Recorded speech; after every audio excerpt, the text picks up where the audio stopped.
And with the fighting in the Middle East dragging on, questions are being asked about the state of American weapons stockpiles.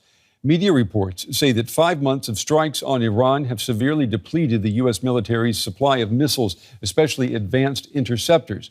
Earlier this week, President Trump brushed off concerns that the U.S. is low on ammo.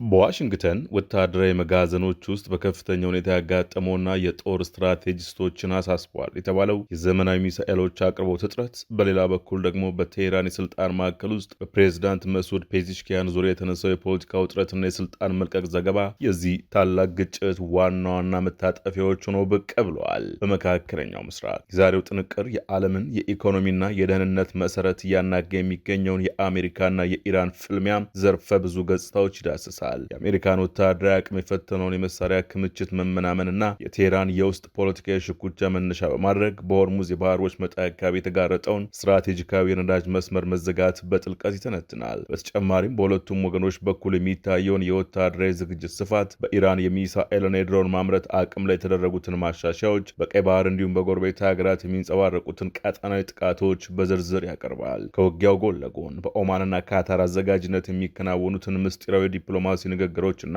የኃይል ሚዛኑ ወዴት ያደላል የሚለውን ጥልቅ ጥያቄ ለመመለስ ይሞከራል። አብረን እንቆይ።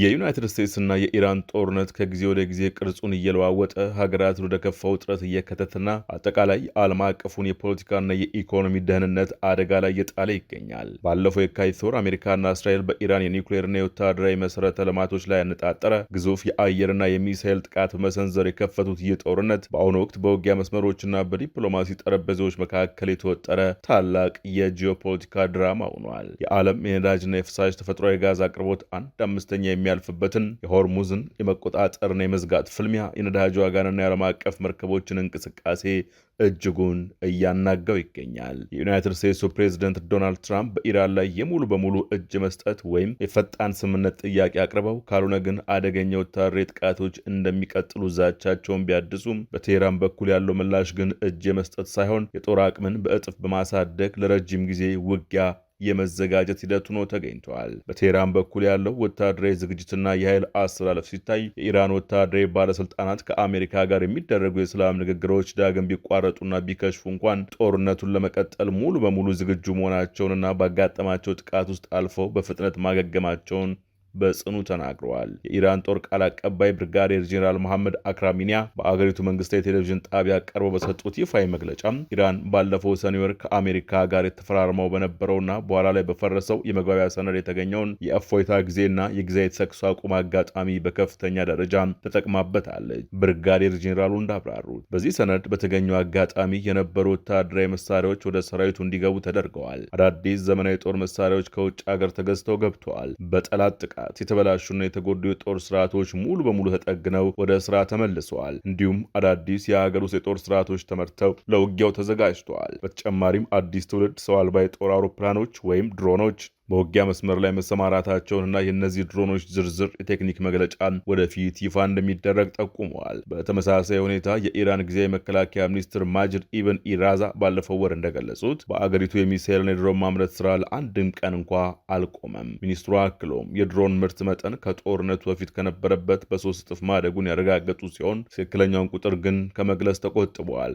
ማጅድ ሲቀጥሉ ከፍተኛ የጦር አዛዦች በጠላት ጥቃት መስዋዕት ቢሆኑም የኢራን አየርና ምድር ኃይሎች የተበታተነ ወታደራዊ ስሜት ሳይታይባቸው በከፍተኛ ፍጥነት ጅምርና ከፍተኛ ታክቲክ አቅም ጠላትን ማስደመም ችለዋል ብለዋል። የኢራን ፖለቲካና ወታደራዊ እንቅስቃሴ ዋና መሪ የሆነው የእስላማዊ አብዮታዊ ዘብ ቃል አቀባይ ሁሴን ሞሐቢ በበኩላቸው ከተኩስ አቁሙ በኋላ የባሊስቲክ ሚሳኤሎች ማምረት መጨመሩንና ከውጊያው በተገኘ እውቀት የሚሳኤሎቹ ትክክለኛ የመምታት አቅም በእጅጉ መሻሻሉን ገልጸዋል። አብዮታዊ ዘቡ የጦር መሳሪያ ክምችቱን ዝርዝር ወይም የሀገሪቱ የጦር መሳሪያ ማምረት አቅም ላይ የደረሰውን ጉዳት መጠን ይፋ ባያደርግም የአሜሪካ መገናኛ ብዙሃን ባወጡት ዘገባ ኢራን ከጦርነቱ በፊት ከነበራት የሚሳኤል ክምችት 70 በመቶ ያህሉንና ከድሮን አቅሟ 40 በመቶ ያህሉን አሁንም በእጇ ይዛ እንደምትገኝ ጠቁመዋል። ይህ መረጃ ቴሄራን በሆርሙዝ የባህር ወሽመጥና በሌሎች ግንባሮች ለወራት የሚቆይ ያልተመጣጠነ የውጊያ ስትራቴጂ ልትቀጥልበት እንደምትችል ያሳያል። ይህ ስትራቴጂክ የባህር መስመር ዝግ በመሆኑ ምክንያት የዓለም አቀፍ ነዳጅ ገበያ ከፍተኛ ድንጋጤ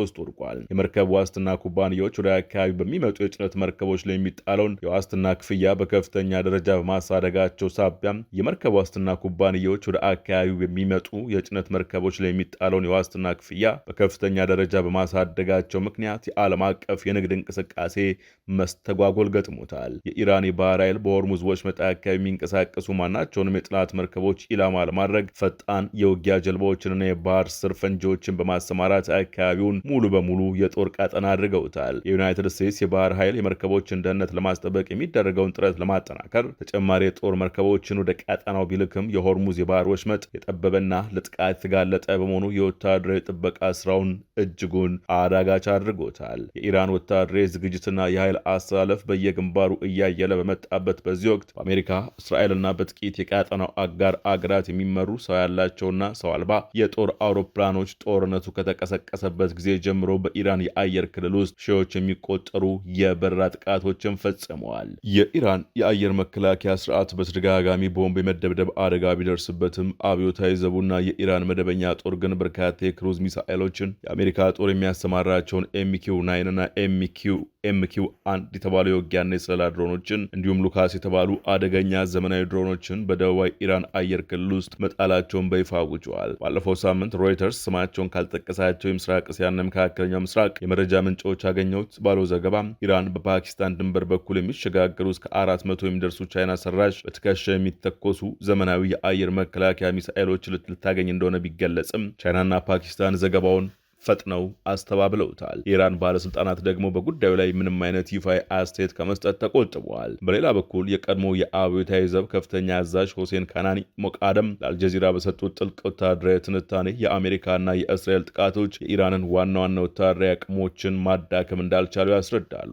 እንደ አዛዡ ገለጻ የኢራን የሚሳኤልና የድሮን አቅም በሰፊው ሀገር የመሬት ስር ሚሳኤል ከተሞች ውስጥ የተበታተነ በመሆኑና የአካል ክፍሎች ማምረቻዎቹ አሜሪካውያን በምንም መልኩ ሊገምቷቸው የማይችሉ ምስጢራዊ ስፍራዎች በመሆናቸው ጥቃቱ መዋቅራዊ ጉዳት አላደረሰባቸውም። ካናን ያክለው አሜሪካ በደቡብ የአገሪቱ ክፍሎች የሚገኙ ስትራቴጂካዊ ደሴቶችን በምድር ጦር ለመያዝ ብትሞክር እንኳ ከፍተኛና ዘግናኝ ዋጋ የሚያስከፍላት ከመሆኑም በላይ ኢራን ደሴቶቹን በፍጥነት መልሳ እንደምትቆጣጠራቸው ገልጸው የሆርሙዝ የባህር መተላለፊያ በወታደራዊ ጥቃት ብቻ በፍጹም ሊከፈት እንደማይችል አስገንዝበዋል። ኢራን ወታደራዊ አቅሟን እያደሰችና ተቋቁማ ለመቀጠል እየጣረች ባለችበት በአሁኑ ወቅት በዋሽንግተን የፖለቲካና ወታደራዊ ከበባት ውስጥ ግን እጅግ አሳሳቢ የሆነ የወታደራዊ መጋዘኖች መመናመንና የመሳሪያ እጥረት ስጋት ደግኖ ይገኛል። ከአሜሪካ መከላከያ ሚኒስቴርና ከስትራቴጂክና ዓለም አቀፍ ጥናቶች ማዕከል የወጡ የምርመራ መረጃዎች እንደሚያመላክቱት የዩናይትድ ስቴትስ ጦር በጦርነቱ ምክንያት ለከፍተኛ አየርና ሚሳኤል መከላከያ የሚያገለግሉ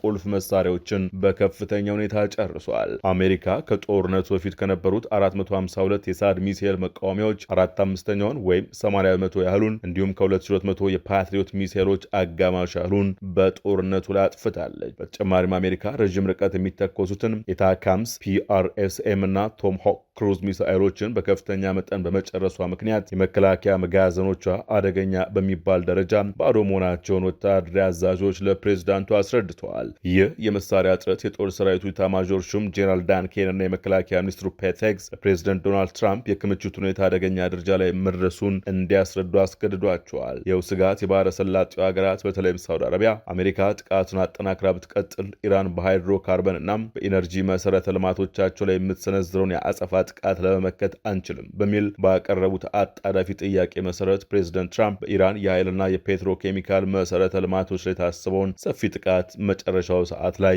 እንዲሰርዙ ምክንያት ሆነዋል። ምንም እንኳ የአሜሪካ መከላከያ ሚኒስቴር ዋና ቃል አቀባይ ሾን ፓርኔል እና የዋይት ሀውስ ቃል አቀባይ አና ኬሪ አሜሪካ ማንኛውንም ስትራቴጂካዊ ግብ ለማስጠበቅ በቂ የመሳሪያ ክምችት እንዳላትና የትራምፕን ትዕዛዝ ለመፈጸም ዝግጁ መሆኗን ቢናገሩም ወታደራዊ ተንታኞች ግን የጠፉትን የሳድና የፓትሪዮት ሚሳኤሎች መልሶ ለመተካት ከ3 ዓመታት በላይ ሊወስድ እንደሚችል እና ይህም አሜሪካ ከቻይና ከሩሲያ ወይም ከሰሜን ኮሪያ ጋር ልታደርገው ለምትችለው የወደፊት ግጭት ትልቅ ስትራቴጂካዊ እንቅፋት እንደሚሆን አስጠንቅቀዋል። በፔንታገን ውስጥ ያለው ውጥረት የተባባሰው የአሜሪካ የጦር ኢንዱስትሪዎች አዳዲስ ሚሳኤሎችን በበቂ ፍጥነት ማምረት ባለመቻላቸው ነው።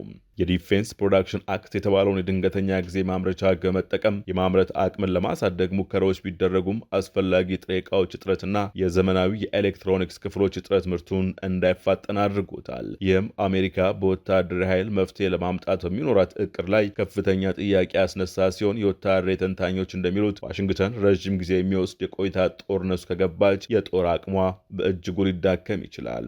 በዚህ የውጭ ውጥረትና የጦርነት ስጋት መሃል በቴህራን የፖለቲካ ኮሪደሮች ውስጥ ያለው የሀሳብ ልዩነትና የውስጥ ሽኩቻ እየሰፋ መምጣቱ ተዘግቧል። የኢራን ፕሬዝዳንት መሱድ ፔዚሽኪያን ከስልጣን ሊለቁ ነው የሚሉ ዘገባዎች የአገሪቱን ጋዜጦች ሽፋን ይዘው ከርመዋል። ከአዲሱ የኢራን ከፍተኛ መሪ ሙጅታባ ኻሜኔ ቤተሰብ ጋር ዝምድና ያላቸው መሐመድ ባጋር ሐራዚ እንደገለጹት ፔዚሽኪያን በውሳኔ አሰጣጥ ሂደት ውስጥ በመገለላቸውና ከፍተኛው መሪ በጦርነቱ መጀመሪያ ቀን ከአባታቸው ጋር በደረሰ የቦምብ ጥቃት ከተጎዱ በኋላ ያሉበት ቦታ አለመታወቁ ምክንያት ስልጣናቸውን ለመልቀቅ አብዝተው ዝተዋል። ነገር ግን የፕሬዝዳንቱ የመገናኛ ብዙሃን ኃላፊ መህዲ ጦባኢና የሪፎርመር ጋዜጠኛው አህመድ ዜዶባዲ የስልጣን መልቀቅ ወሬውን የውሸትና የከፋ ፖለቲካዊ ሴራ ሲሉ ውድቅ አድርገውታል። ፔዚሽኪያን በበኩላቸው ከጦር ሰራዊቱ ጋር ሙሉ ብረት እንዳላቸውና በሰኔ ወር ከአሜሪካ ጋር የተደረገው የመግባቢያ ሰነድ ለኢራን የውጭ ዲፕሎማሲ መሰረት ሊሆን እንደሚገባ ገልጸዋል። ይሁንና የኢራን ሊቃውንት ምክር ቤት ባወጣው መግለጫ ከአሜሪካ ጋር ስምምነት ለማድረግ ማሰብ ከንቱና በሰላም ስም የሚደረግ እጅ የመስጠት ሹክሹክታ እና የማይቀር ይቅርታ የሌለው ክህደት ሲል ኮንኖታል። በቴህራን የስልጣን ማዕከል ውስጥ ያለው ይህ ፖለቲካዊ ውጥረት በአገሪቱ የኢኮኖሚ ውድቀትና የህዝብ ቅሬታ ምክንያት የበለጠ ተወሳስቧል። የኢራን ሪያል የምንዛሬ ዋጋ በከፍተኛ ደረጃ የመነመነ ሲሆን የመሰረታዊ ቁሳቁሶች ዋጋ ንረት ህዝቡ ለከፍተኛ እንግልት ዳርጎታል። የፖለቲካ ተንታኞች እንደሚያስረዱት የፔዚሽኪያን አስተዳደር በአንድ በኩል ከወታደራዊ ኃይልና ከእስላማዊ አብዮታዊ ዘብ አዛዦች የሚሰነዘርበትን ጫና ለመቋቋም፣ በሌላ በኩል ደግሞ ከጊዜ ወደ ጊዜ እየጨመረ የመጣውን የህዝብ ቅሬታ ለማስታገዝ በትልቅ ፈተና ውስጥ ይገኛል። በዚህ ሁሉ ውጥረት መካከል በኦማን፣ ካታርና ፓኪስታን አዘጋጅነት የሚደረጉ የዲፕሎማሲ ጥረቶች ከጀርባ ቀጥለዋል። የካታር ውጭ ጉዳይ ቃል አቀባይ ማጅድ አል አናሳሪና የአሜሪካ የፋይናንስ ሚኒስትር ስኮት ቤሰንት እንደገለጹት በሆርሙዝ የባህር ወሽመጥ በኩል የመርከቦችን እንቅስቃሴ ለመክፈት የሚደረገው ድርድር ተስፋ ሰጪ ደረጃ ላይ ደርሷል። ሆኖም በቦታው ያለው ወታደራዊ እንቅስቃሴ አልቆመም። በየመን ሁቲዎች የተሰነዘረ የድሮን ጥቃት በሳውዲ አረቢያ ናጅራን አውሮፕላን ማረፊያ ላይ የተፈጸመ ሲሆን በቀይ ባህር ደግሞ 4 ህንዳውያንና የመናውያን መንገደኞችን የያዘች የህንድ ሰንደቅ ዓላማ የተሰቀለባት ኤምኤስቪ 5 ኑር ኦሊያ የተባለች የጭነት መርከብ ጥቃት ስለደረሰባት መስመጧ ተረጋግጧል። በተጨማሪም በኩዌትና ኢራቅ ድንበር አካባቢ የኢራን ድሮኖች የአሜሪካን ጦር ሰፈር መምታታቸውን የሚጠቁሙ ፍንዳታዎች ታይተዋል። በአጠቃላይ የሆርሙዝ የባህር ወሽመጥ መዘጋትና የነዳጅ መስመሮች መታወቅ የዓለምን ኢኮኖሚ እያናጋው ባለበት በዚህ ወቅት በዋሽንግተንና በቴህራን መካከል ያለው ጦርነት በወታደራዊ ኃይል ብቻ መፍትሄ እንደማያገኝ የፖለቲካ ተንታኞች ይስማማሉ። ጦርነቱ ወደ ከፋ ቀጠናዊ እሳት እንዳይቀየር የዲፕሎማሲው በር ክፍት ሆኖ እንዲቀጥል አይኖች ወደ ኦማንና ካታር ድርድሮች ዞረው በመከታተል ላይ ይገኛሉ። የኃይል ሚዛኑ፣ የወታደራዊ መጋዘኖች መመናመንና የውስጥ ፖለቲካ ውጥረቱ ወደፊት የሚወሰዱትን እርምጃዎች የሚወስኑ ዋና ዋና ምክንያቶች ሆነው ይቀጥላሉ። የዛሬው ጥንቅር በዚሁ ተጠናቀቀ። አዲስ ማለዳን ሰብስክራይብ ማድረግ አይዘንጉ። ጤና ይስጥልን።